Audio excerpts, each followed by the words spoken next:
Ole kalau le ta chom voin hian CP ra kan kal dona alum me me le khala hei 26 degrees Celsius lai nia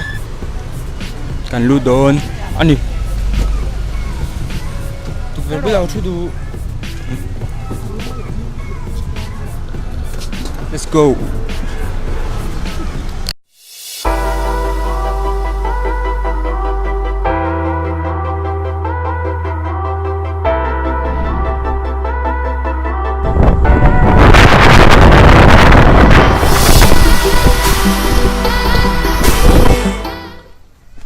Tuna hianin beng senchi vak lawa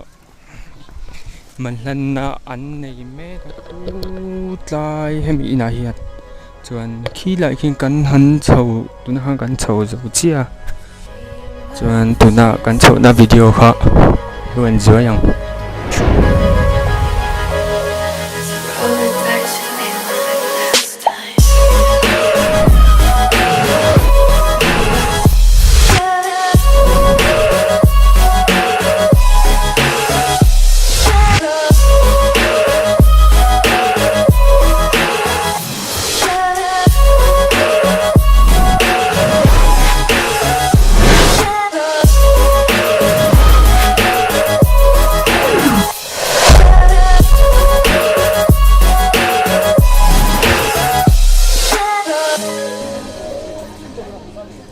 tuna hianin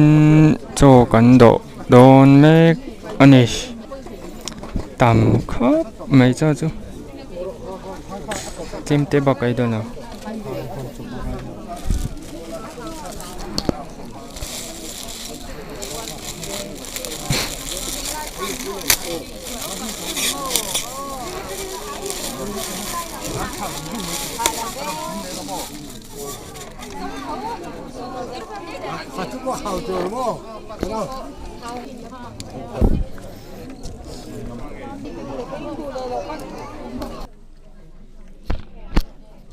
tuna hian I kan chung te na kan kal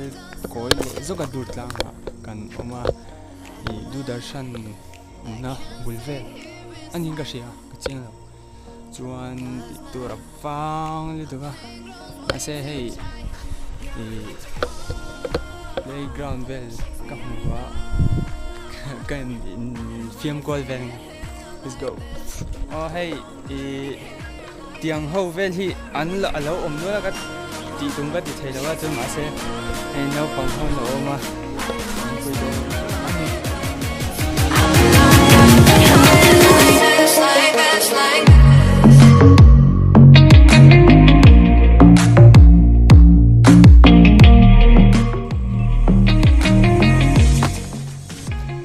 to ka la ki me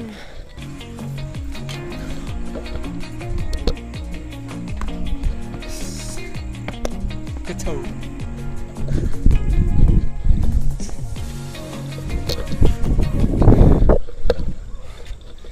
Rinain Kuadur John step hi ate le